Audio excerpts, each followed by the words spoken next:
Guys, so this is week 10 of Nadine's Dose of Inspiration, but week 4 of the relationships. Yes, week 4 of the relationship series, #relationship goals. So, as usual, we want to make sure that we give some shout outs. I want to tell you why I give these shout outs, babe, because we have people that are just tuning in from so many different spaces and areas and countries and cities and continents. And it's not just here, but on the podcast, the Apple Podcast, Spotify, and now Google. So I just want to make sure that I'm showing you all how much I appreciate, you all just tuning in to listen to what we have to say. And hopefully that you can glean from it, and it can be an addition and adding to your relationship and to your life. And to me, that's very humbling. It's a privilege and an honor for Bentz and I to be able to do that, which is why I take the time just to give you a shout out. Before we get started with the shout outs, though, I do want to point a little special attention to someone in Brazil. So a sister in Brazil shared with me that she gets up Saturdays. Nadine's Dose of Inspiration is part of her Saturday routine. I thought that was so humbling to hear someone say that they tune in to hear what I have to say, what we have to say as part of their weekly routine. And I know many of you are doing that. And that's just a rich honor and a blessing that I believe God has bestowed upon us. So thank you. I do pray for every single one of you. As I read your comments, I'm praying for you. So thank you for even taking the time. For those who can comment, I know some platforms you're not allowed. It doesn't give you that opportunity to do so. So the places and spaces that you're able to do so, which was Instagram, Facebook, and YouTube, that I'm able to see your comments and such, I do pray for you. So anyway, without further ado, we want to get started with the shout outs. Shout out time. So let's go. So shout out to Columbus, Georgia. Yes. We originally thought it was Ohio, but it's Georgia. It's Georgia. So shout out to Columbus, Georgia. Raleigh, North Carolina. And to our hometown, NYC. New York City. Now, shout out. Yes. Shout out to my New York, our hometown. Bentz was born and raised in Brooklyn, New York. For a long time. He loves that. He loves the feel of that. Right, that's hometown. That's New right. Yorkers have this edge, like we're from New York, I was raised in Brooklyn, New York, from the age of 5. I was born in Jamaica, for those that don't know, but I went to New York at 5 years old, and I was raised all the way through as an adult. And so New York is his company. His work, where he works, his company is still, his main office is still in New York. So he travels there, and we travel there. My family, my friends. Matter of fact, shout out to Nelia. That's been my BFF since 3rd grade. One of them, and her birthday was yesterday. So shout out, yes, happy birthday, Dollar. We love you. I love you. So shout out to Nelia. Okay, so New York City. We had to take a little pause there for our hometown. That's the hometown. The next spot, I am proud to say, is Beaumont, Texas.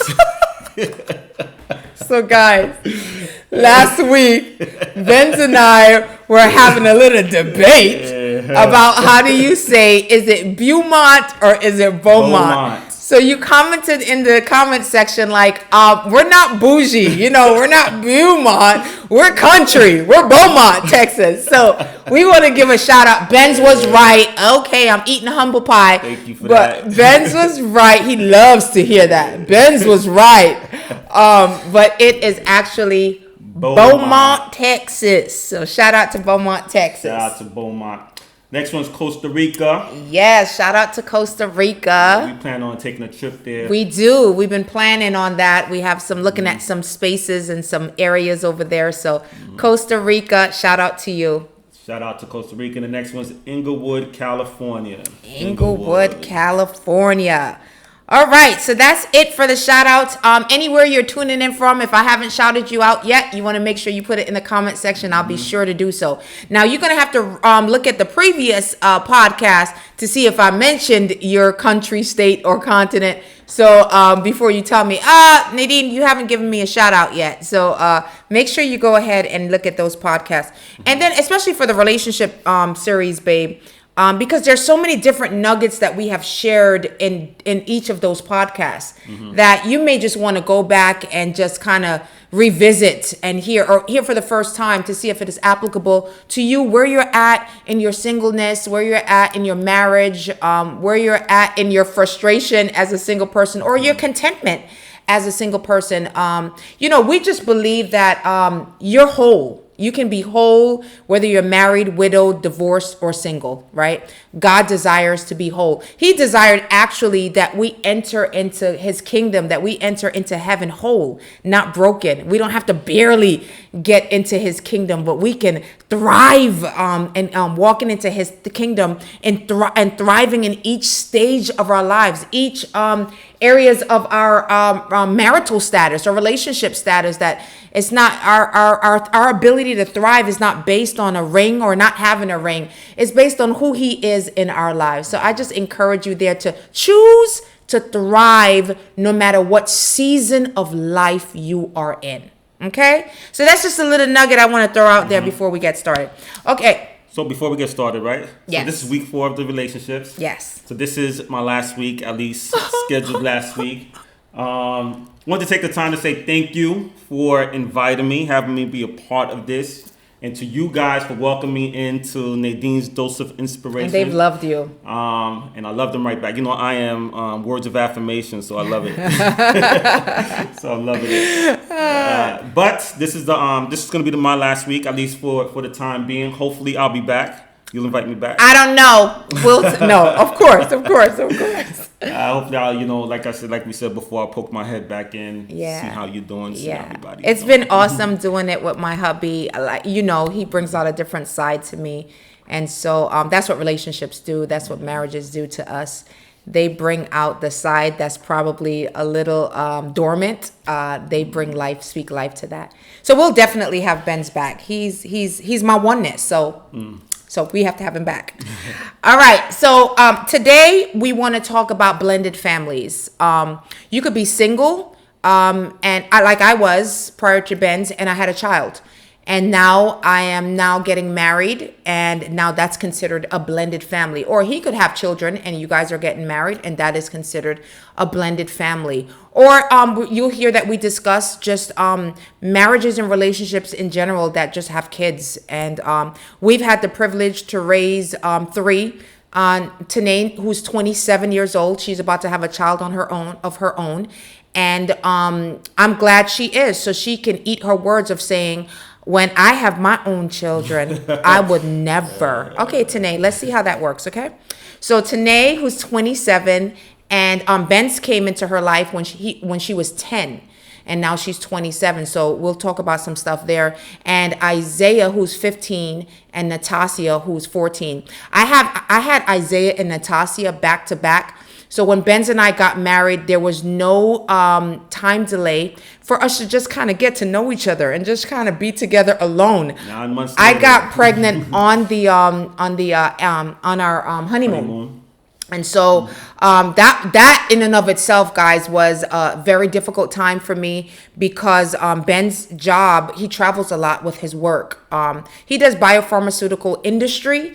And so his office was in New York, among some other places. But anyway, he travels with his work. But also, he works with clients that's in different time zones. So Ben's was always, if he was home, he was working these long hours, weekend hours, or traveling. And I was constantly pregnant, like all the time.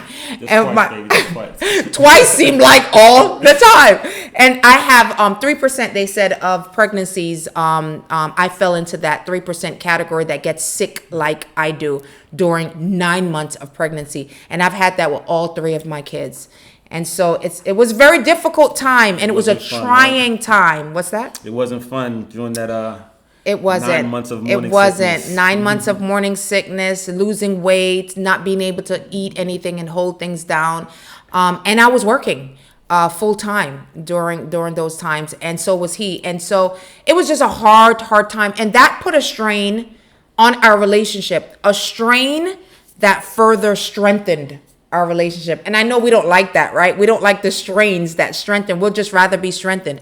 But I've realized that it's in the dark seasons, in the difficult seasons. I call them the winter seasons of life, that your tree roots run deeper because it's looking for water to sustain that tree. And that's what happened in our relationship, because we allowed it to strengthen the tree, the trunk, and then the vines that come from that. It wasn't easy, right? It wasn't easy. It was a choice that we had to make. And remember, I said it in the previous series podcast that we have to choose this. This doesn't come by default. The relationships that we want to build, we have to consider one another. Sometimes we don't. Sometimes what we're considering is ourselves. And what we talked about this morning is that selfishness is a sin. Right? I loved how you explained it, babe. You want to talk about that? So I was saying that selfishness is the opposite of love, right? Because love is where you're not thinking about yourself at all. You're always thinking about the other person. While selfishness is you're only thinking about how does this benefit me. So I look at it as selfishness being the opposite of what love is. So because love is giving. Love is sacrificial. Exactly. So the greatest way to show love is to sacrifice yourself. Woo, babe. Come on. You want to hit me on that one? Yes. I love it. Because it's so true. And it's the bedrock of who God is. For God so loved the world that he gave his only begotten son. He was willing to sacrifice because he's a God of, not just that God loves, he is love. And so he's sacrificed based on his love. And we ought to do the same for one another. So that beginning, we had to learn how to sacrifice one for another. So I just want to talk about, first of all, some challenges that we went through. One of the biggest challenges that we went through in the beginning of our marriage was the aspect of us being a blended family. While we dated, Bentz and I got along great. He was great for her. She was good towards him. It was just this picture perfect family. But then, obviously, we're married. Now we're living together. And now Benz is the disciplinarian. Tanae was, when I came out of prison, Tanae was 2 years old. And I went in at 2. When I came out, she was going on 7 years old. And now we're going into a relationship with one another. And Tanae was always used to me. She was used to me disciplining her. I'm a mother, so I'm going to nurture her. I'm a maternal. I think maternally. I think to nurture, to care. I think to put the mattress under her to break her fall so that she doesn't feel the impact of the fall. That's what me as a mother, that's what us mothers do. God's intention for the family is father and mother. That's God's design for the family originally, right? Is so that you get the maternal aspect, the paternal aspect, the father, the mother, and our both different sides coming together that as one and giving those children that experience. But we know that we live in a broken world. We live in a fallen world that's not always the case. And so now I'm raising Tanae as a single mom the best I can. I cannot be a father. I can be the best mother I could be. And I think that me trying to be the best mother, I try to shield Tanae from everything in life that I went through.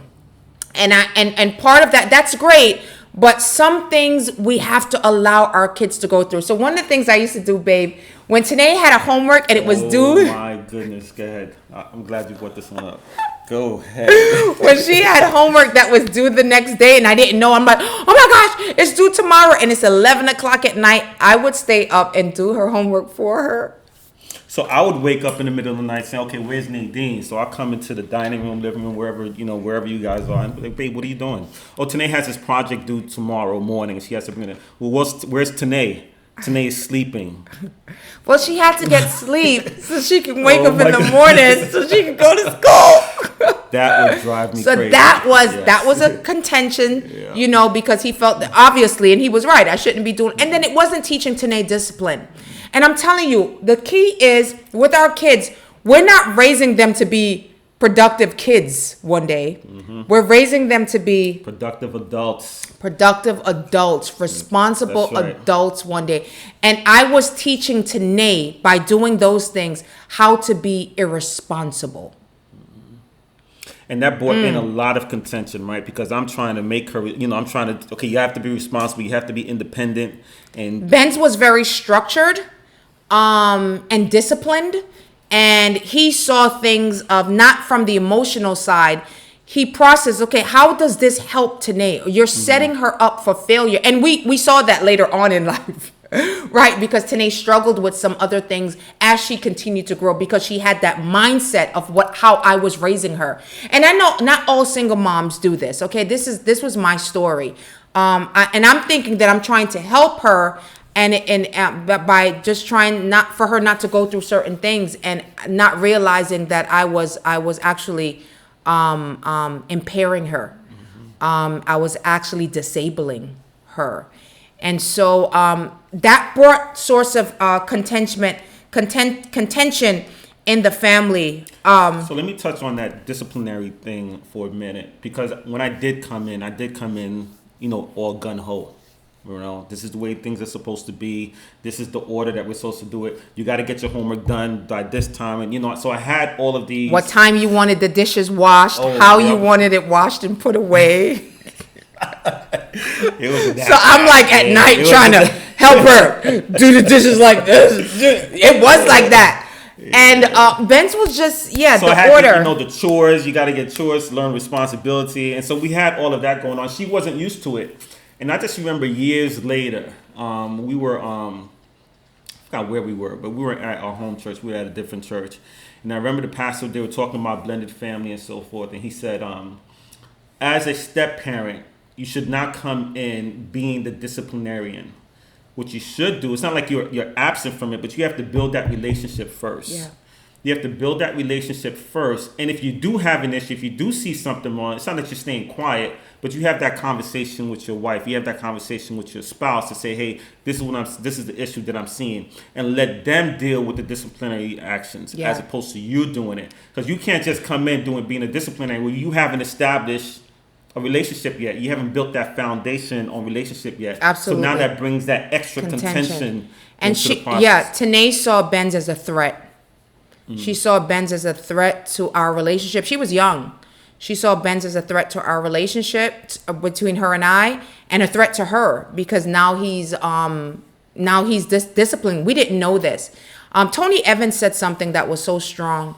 He said, rules without relationship will lead to rebellion. Rules without relationship will lead to rebellion. Because we don't have this relationship, why are you telling me what to do? It's those people in the church that try to tell other people what to do, but they don't even know them. They don't have a relationship with them. So now I'm seeing you as a threat, you as controlling, you as an iron-fisted leader, right? And it's not God is our Father God, he's a relational God. And so we are fathers in general, people see God the way they see their earthly father. So if you had a poor image of an earthly father, it can lend to how you see God the Father as a strong disciplinarian. If I mess up, he's ready to hurt me. He's ready to kill me. He's ready to make me feel the consequences. When God is a merciful God. If we were to all get the consequences that we deserve for all the actions that we've done, oh man, what would be left of us, right? But God shields us. He's patient with us. And I guess what Tanae wasn't seeing at that time was the patience coming from Bentz. I'm going to tell you this. This caused major issues with me. I just want to be very transparent with you all for a second. I was stuck between the love of a mother and the love of a wife. And I was stuck in between. Because Tanae was saying, why are you letting him talk to me like this? Why are you letting him control me like this? Why are you letting him, these harsh things, Mom? Say something, do something, help. And I felt my devotion to my husband, to honor his voice, to respect his his order and structure in the house. It's not that Bentz was doing, he was saying all the right things. I just felt that he was saying it was so strong. It was so concrete. And I was stuck in the middle. And so he would say, well, what are you doing? You know, you're siding with her and you know, this is going to lead her in the wrong direction. And I'm thinking like, I'm just trying to help. I'm just trying to help. And guys, many nights I went to bed crying because the love of a mother is different from the love of a wife. And I felt those two loves were clashing within one person. So I felt almost divided, guys. And it was a real struggle. And I loved my daughter and I loved my husband. And I wanted just both of them to get along. So it was messy in the beginning. And I would try to talk to Tanae, just, just listen to what he has to say. Just be obedient. Just follow the rules and the guidelines and all of that. And she was looking at me like, what has happened to you? And I'm like, I'm just trying to be a wife and a mother. And then I would go have conversation with Ben's like, it's too concrete. It's too harsh. We gotta give some slack, just slacking the rope a little bit. And he is like, is society going to treat her that way? When she's showing up on the job, are they going to slacken the rope a little bit? When she can't pass those tests in college, are they going to slacken the rope? I was like, maybe not, but we can.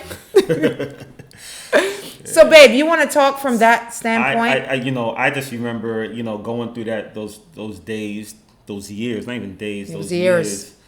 It brought a lot of strife between us, because you're coming at me, why are you being so harsh to her? It's like, well, what are you expecting? It was just a lot. It was just a lot going through that. And I just remember you were always saying, oh, you have to build a relationship. And I was not seeing that. I was not, to tell you the truth, I was not seeing that at all. What do you mean build a relationship? Of course I have a relationship with her, but there has to be discipline involved as well. So even in the efforts of building the relationship, it was still muddied because all that discipline was still there. And Tanae had a lot of attitude. Because you said she was 10, but she was acting like she was 20. Yeah, right? Tanae was cut from her mother, right? And prior to Jesus, imagine my life with these two in the house. Yes, and even in Christ, there's still this little Brooklyn edge, and every now and again that Brooklyn edge tries to creep up, in day-to-day life when I run into some issues that I have to push that. Okay, Nadine, remember, we're not you anymore, right? I got to remind myself that's not you anymore. But Tanae had that attitude sense, like, so she would come at Benz and just respond in a way. And I would always tell Benz, she doesn't have the ability to, at this age, to show forth this sense of discipline, this sense of self-discipline, this sense of self-control when it comes to that. To a certain extent, yes, but as an adult, we should. So we have to model the behavior that we expect from her. But Benz was allowing her attitude to clash with what he was expecting, and it caused such a contention between both of them. The main thing that was happening there was pride, right? I don't even have to ask that question. It was just straight up pride. You're not going to talk to me like this in my house. You know what I'm saying? Yeah, he used to say, I pay the bills, I'm covering the house. She slammed the door, that's my door.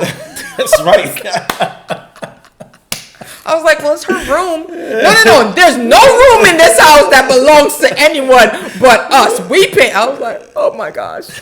And it wasn't that what he was saying was wrong. It was the way I went about it. It was just the way I went about it. It was the way Ben's pride was being attacked. And when our pride is being attacked, we respond out of pride, right? And so we had to go through. We got counseling within those first 2 years. They say that marriage is difficult already. That forming stage. Forming, storming, norming, right? So that forming stage and then that storming stage, it's already difficult with two becoming one. When you add a blended family into that mix, it adds another layer of storming to it. And we had two small kids. Oh my gosh, we had two small toddlers that I'm trying to listen, guys, pray for me. Pray. I know I'm not there anymore, but just go back and pray for me because it was the hardest thing for me as a mother and a wife.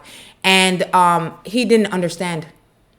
And so you're giving emotionally to your toddlers, then you're giving emotionally to a teenager, and then you have to give emotionally to your husband. And I was one person. And I felt that I was being pulled in every direction. And I had to turn to God. And listen, I'm not trying to be, like it was easy. God fixed it, whatever the case. God had to change my perspective because I'll be honest, sometimes I was angry at him because this is not what I expected. Sometimes. This obviously I wasn't angry for too long. I was having 2 kids. But this is not what I expected. Sometimes you go into relationships, guys, and you're thinking it's gonna look like this, especially the marriage, and you're thinking this is the bow, and this is the flowers, and this is how it's gonna look, the ribbon you put on, and woo, this is my marriage. And what you see on the other side is not what you envisioned. And you can make a decision in that moment to run, or you can make a decision, we got to work this out. We got to figure this thing out. We decided that we had to figure this thing out for the sake of our children, for the sake of our love for one another. We had to remember the why, babe, of why we got married. We had to go back to that even though what I'm seeing is not what I intended, regardless of that, the why I got married is because I loved him. And I believe that and God asked me that one day. Remember I told you about that? God asked me that in my frustration one day, because he was always traveling and I'm dealing with these kids. And I said to God, I feel like a single mother all over again. And God responded back to me, is he the man that you believe I sent into your life? And I remember sitting on my bed at the edge of my bed that day. It was on a Wednesday evening because my old Tanae was at youth ministry and I was home with the 2 small ones. And I said, I do believe that you sent him into my life. And then God says, then you guys got to walk through this valley because you guys are for each other. Walk through the valley with one another. See, we want the mountain stuff. Guys, I got to say this. We want the cherry on top. We want the mountaintop experiences. We want green pastures. We want still waters. We want the plush of the forest, but we don't want to go through the wilderness together. Marriage is both.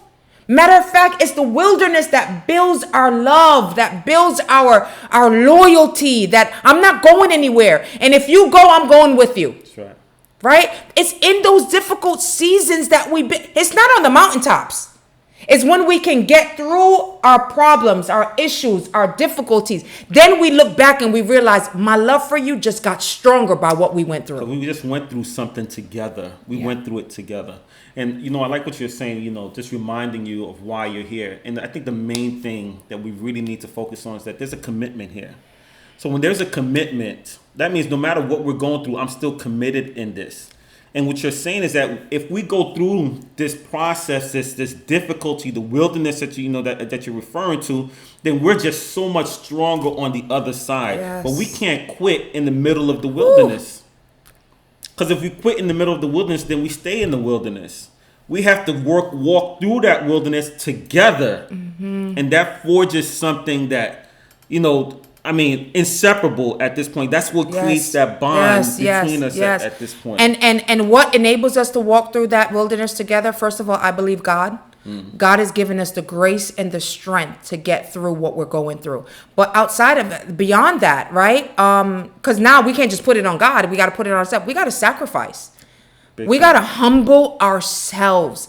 You know what? In premarital counseling, babe, we always talk about commitment. I just gave it away for you guys. But anyway, what disrupts marriages? What causes marriages to fail today? What causes marriages to fail? It's not infidelity. It's not lack of sexual intimacy. It's not financial disagreements or whatever the case may be. What causes marriages to fail today is a lack of commitment. Absolutely. Because if I'm committed to you, I will not go outside this marriage. I'm not gonna spend the money and use it however I want, do whatever I want. I'm going to be present with you in intimacy and all that. We're gonna work out our intimacy challenges and issues or whatever the case may be. I'm going to be committed to you, and it's going to deal with all the other stuff. If temptations come into the mix, or arguments, or major discontentions, or whatever the case may be, but there's a commitment on the table. That's right.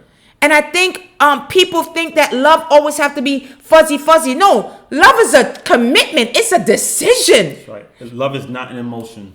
It's not an emotion. It's a decision. It's a decision. And from that decision can come emotions, right? Likes and eros, which is where we get erotica, or phileo, which is where we get friendship, and agape, which is where we get a love that is without conditions, and unconditional love. That's the kind of love that God has for us. And so I just want to remind you of that.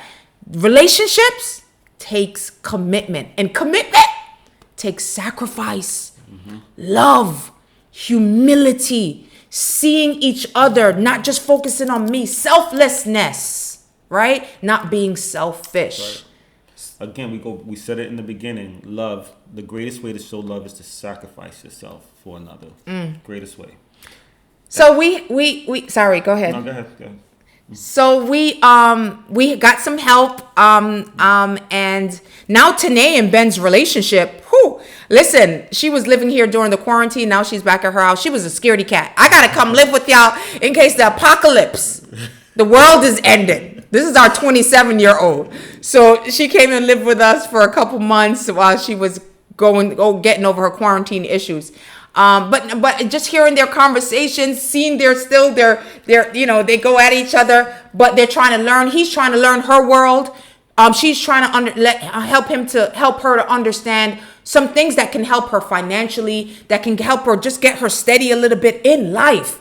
That was all we wanted for her, just for her to see life from a different vantage point, from a different lens, so that you can make better decisions in life. So the dynamics of relationships has definitely changed. Drastically. She's always saying the man that she marries got to be like Ben's, and which has brought problems in her current relationship, because Ben's is Ben's, and you can't make other people him, It is what it is, ladies. You gotta, there's a unique person out there for each and every one of us. Yeah, there could be some qualities that we want, that we aspire towards for our mate to have, but we gotta, I think we help that. We help develop that, spur that on, encourage that. I think Ben's is a better person than what he was when we first got married. Absolutely. And if he was still the same, that would be a problem, right?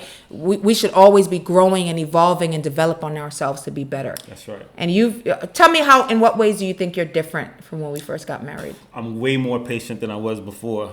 You have to make that face, babe. I get it.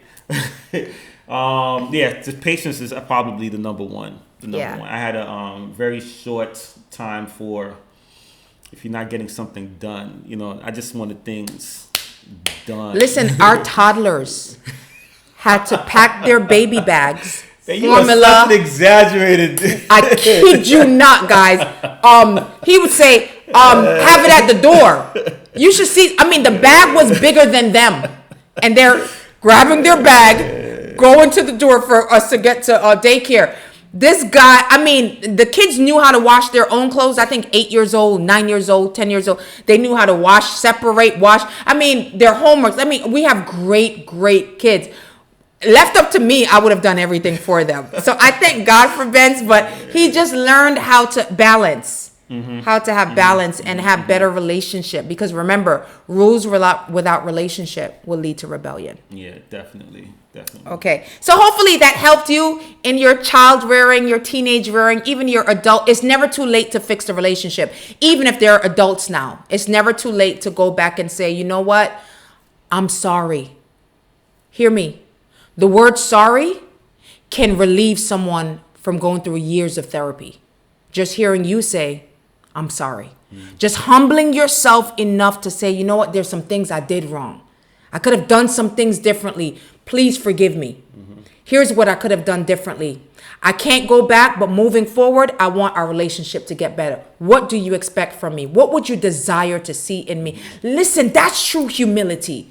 That I'm coming to you to say, what would you like to see in me that could make our relationship better? And this can work on any spectrum of relationship. Parent to child, spouse to spouse, friendship to friendship, right. Can make any relationship better. If you know that you've done some things wrong, just go back with, the first step to fixing it is acknowledging it, right? Go ahead. Until you acknowledge it, there's no way that you could be able to fix it, because you can't fix something you don't recognize is wrong. So you have to be able to acknowledge it and admit it to the person you did wrong. Those are key to moving forward. And then having a commitment. So after you acknowledge it, you go to that person with the whatever it is that you want to apologize for or ask for forgiveness for, and then you have to be committed to have a changed behavior. That's right. Just saying sorry without a changed behavior is insulting to the person. Mm-hmm. And what did that mean? It didn't mean anything. That's that repentance piece. That's right. You were listening to my sermon. I'm listening. So good stuff, babe. I love this. We're going to switch gears here because we only have about 5 minutes or so left with you all, because we want to keep this one shorter than the usual. You guys, we want to keep them short, but there's so much that goes into relationship that it's just hard to just kind of skim over stuff if we feel that we need to unpack it to truly help you. So forgive us if we've been going an hour and all of that, but it was so much concern, and we still haven't covered the full gamut, but I hope what we've covered can be of help Definitely to you. Help to you, absolutely. I do want to talk about, and then we'll end it here. I've noticed that people, when they get into relationship with a significant other, marriage or what have you, you find that they change in a sense of they change who they are, in a sense of their identity. They lose sense of who they are. All of a sudden now their identity is actually in the relationship. Mm-hmm. It's in the marriage. So everything they do is all based now on the relationship. Remember, God is bringing a whole person with a whole person. Before you got married, you were whole. Or even in the marriage, God made you whole individually, right? And so the reason why that's important, because this person can pass, this person can choose to leave, or whatever the case may be. It should not, yes, it's hurtful, yes, it's painful, and there's a process to get over that and get through that, but God still wants you whole. You still have a life to live. You still have an identity, right? Your identity is not your marriage. My identity is not Ben's. Matter of fact, I would not be the person. Bentz and I are two different people. So imagine if I tried to make myself him. Matter of fact, that would disrupt and distort the entire relationship, right? They met you as an individual person that they saw and was attracted to and they liked. We don't want to now shelf that person. Put that person, now that person no longer exists, right? So a few things I in the beginning I was struggling with, but I realized it was a blessing to my marriage that Ben's continued to go out and play golf, right? What were some things? Pool. Mm-hmm. Right? Basketball. He has a basketball group. Now they're on quarantine. We're locked down. And what I realized, that he needed to be around those brothers. His relationship in his life, his entire life, can't be just his wife. Because there's perspectives and knowledge and information and development that he's going to get outside of communion that he has with his wife. He's going to get it in community with his friends. Now, it has to be healthy. It has to be. I was just thinking. Healthy relationships. What I was thinking about is if you come into a marriage and you make it only about the marriage, only about your husband or your wife, that disrupts your purpose. Because then you can't. Then you're changing. You change everything to surround it around this one individual. Wow. And that takes away from you walking the process of walking your purpose. Because your purpose is not built on a person. That's right. Whew. Again, I got another one. Your purpose is built on God. That's right. And remember, our purpose is for the world around us. It's not for one person. Individual. That's right. You are created with purpose, on purpose, for a purpose. If you make your purpose about one person, you're actually squelching the power of purpose within you. That's right. Listen, we have to be careful because I've seen people, they've shelved themselves after they got married. And God was saying, no. That marriage was to inspire you to be more than what you are. Exactly. Help you along that path. Not to stop you along that path, but to help you down that path. This need for human relationship beyond your spouse is actually healthy and takes the weight off of you expecting your spouse to fill all your emotional needs. Your spouse cannot fill all you're going to find that you have a void and you don't know why. Well, that's probably because you're not in community. You're not in relationships. I'm not talking about unhealthy relationships. I hope we all know our hearts by now. I'm talking about healthy relationships that can spur on your development, your growth, that could spur you into more. And I'm not saying that these relationships, you're telling all the problems that you're having in your marriage either. I'm not even trying to say that. You should have a healthy space where you can gain wisdom and knowledge from where it can speak into your marriage. These are just relationships that provides you with a plethora of emotional stirring in your life, of development in your life, of communion and community that's vibrant and healthy, where there's laughter, where there's tears, where there's joy, where could be on a basketball court with the fellas, could be in a pool hall or playing golf like Bentz is about to do.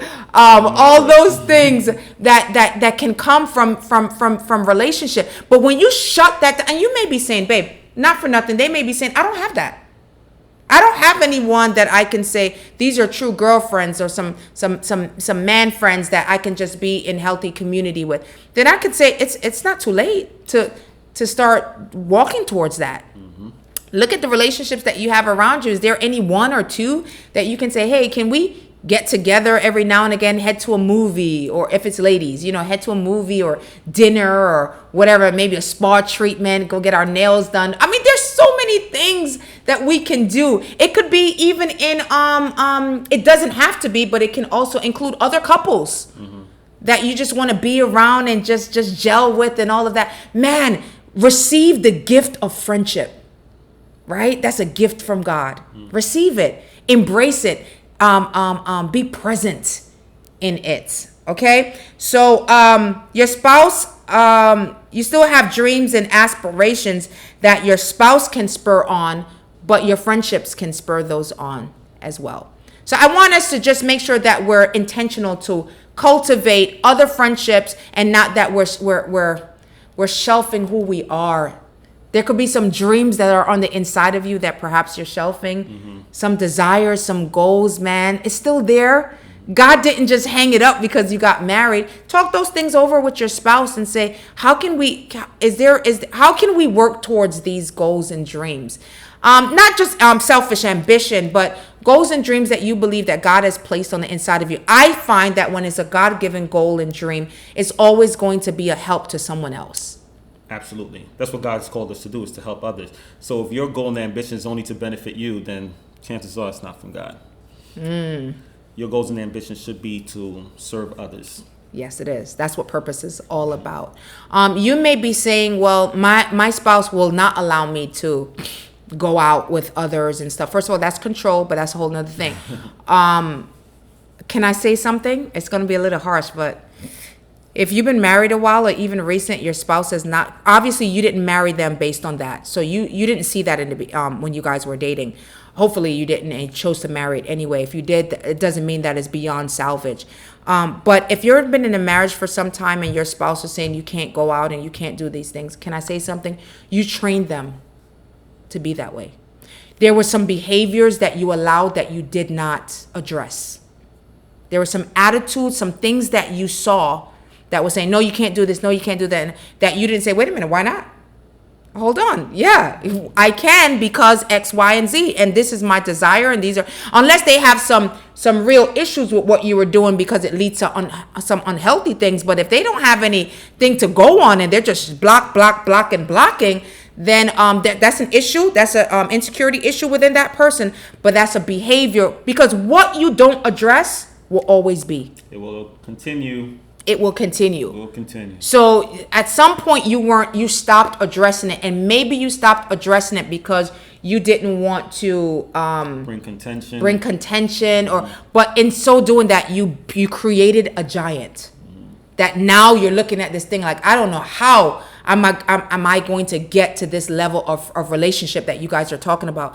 Just like that didn't happen overnight, getting to a healthy space in that relationship so that you can be able to be all that God has called you to be in the relationship, it's not going to happen overnight, but it will happen with you being intentional about it, with love, but being intentional about it. Yep. Okay? That's it. We're good. That's it. That's all I have. So those two things were blended families and just making sure you're not denying who you are inside and shelving that person, because there's so much more to you than what you've been through, than where you are in life. God has so much more for you that I just would hate to know that you're living life and not being your full self, not being your whole self, not walking out your full potential. And your spouse, the relationships that you're in, should be able to spur that side of you on and speak life to it and be your cheerleader along the sideline saying you can do it. Help you to be a better you. Yes, help you to be the better you that God has for you to be. Okay? So I'm hoping that this has helped you. This whole series had helped you. Like I said, we wanted to keep it short on this week, just so that, you have time to do other things. I would encourage that you go back and listen to these podcasts. You may want to go back and listen to it on your daily walk, while you're exercising, while you're cooking, while you're cleaning, while you're doing whatever it is that you're doing in your life. It could be working in the garage or I don't know, riding a bike or whatever the case may be. We like to do healthy things. We've been slacking on it, but we like to ride bikes, go for a run or a walk or whatever the case may be. But maybe you want to do it while you're doing that. If you meal prep, you may want to do it while you're meal prepping and just kind of listen to it while you're doing those things. We also want to, share your thoughts. Yeah. What do you think about it? I love those guys. You share your thoughts. When we do a next series, I would like for you to put in the comment section, what are some things that you want us to discover? Someone said they want us to discover sexual intimacy. In our marriage, especially when there's problems with sexual intimacy. So anyway, whatever you want us to cover in our next series in the future, I would love to see that in your comment section. Okay, babe, you want to say any closing thing as you leave the folks? I'll be back. This is a lot more fun than I thought it was going to be. Because he didn't want to do it at first. You're right? Because Bentz is an introvert. But he's done this amazing job and offers such amazing nuggets. And some of these things that we talked about came from him. So we just see that side of you, babe. Yeah. I love it. Thank you. You see how he's so short? Thank you. Anyway, thank you for tuning in from Apple Podcasts, Spotify, Google, YouTube, Instagram, Facebook, wherever you're tuning in from. I love you as a family. I'll continue my Nadine's Dose of Inspiration, so we'll be back here next week, Saturday, same time, 10 a.m. I'll be meeting you there. I love you guys. I'm praying for you guys and your relationships and just your whole self, your unique self, your purposed self. I'm praying that will continue to flow out into the world around you. God bless you, and we love you, and hope to see you next week.